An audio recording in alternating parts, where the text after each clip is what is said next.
Hey, I'm meteorologist Doug Myers with your forecast heading into the weekend. Well, yesterday was the final day of March with temperatures in the 60s, 70s, and 80s. And how we made up for the month, we had an average high temperature of 55.5 degrees in Topeka, a little bit cooler than what we had last year and cooler than what it should be. Factoring in lows, it was also 1.2 degrees below average for the month.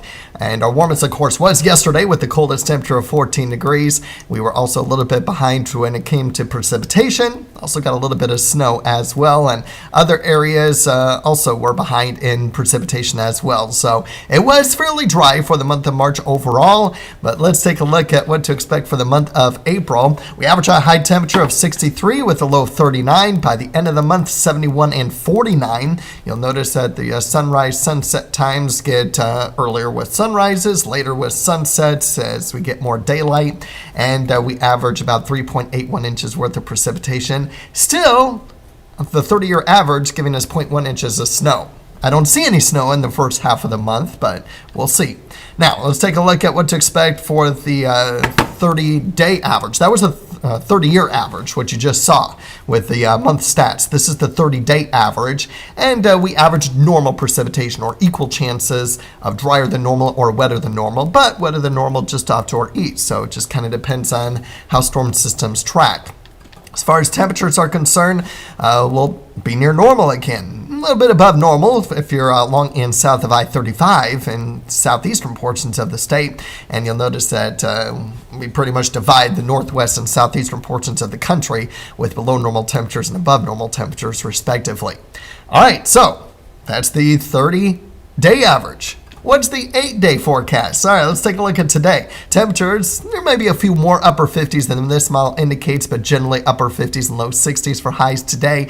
And then we're warming up tomorrow. We'll get a northwesterly wind today, and we'll get generally a southerly wind, but we may have a little bit of a wind shift through the day as a frontal boundary starts to push the area. But highs in the mid to upper 70s, maybe a few spots reaching 80 degrees.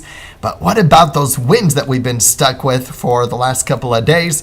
Still a bit on the windy side early this morning. Not to wind advisory criteria, though. That wind advisory did expire. But as we go throughout the day, you'll notice, especially by this afternoon, when we reach our afternoon highs, really not talking about much in the way of wind. Keep in mind, these are gusts, so sustained winds will be a lot less than this. So we're looking at a really nice day. Lots of sunshine, light winds. Couldn't ask for a nicer day. A little bit below average for this time of year, but it's pretty close to it. And then as we head towards tomorrow, the winds actually increase late this evening into the overnight periods and continue to stay strong for tomorrow, especially for the first half of the day. May have a few gusts 40 to 45 miles per hour, and then we do get those winds weakening a little bit as the afternoon progresses, so it won't be quite as bad as we get into the latter half of the day.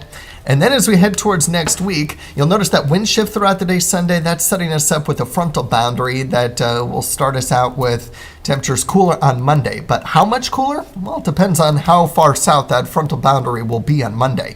There's a possibility temperatures range anywhere from mid-60s to upper 70s on Monday, depending on where that front is. There's also a low chance for storms as well, Sunday night into Monday, and then I do have a chance of storms in for Tuesday night. Both of those chances we'll be monitoring because they do have a risk for severe weather. This is Monday's outlook. Notice the marginal risk of strong to severe storms for a portion of the area. And then very similar to the outlook from yesterday, well, the same areas in the threat for Tuesday. And you'll notice that our eastern portions of our viewing area are right on that edge of a possibility of severe weather.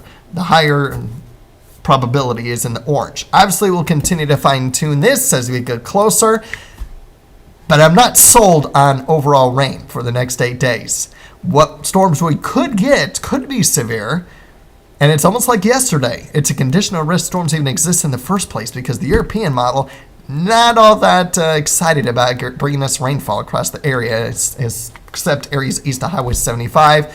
The GFS, again, not all that much in the south of I-70.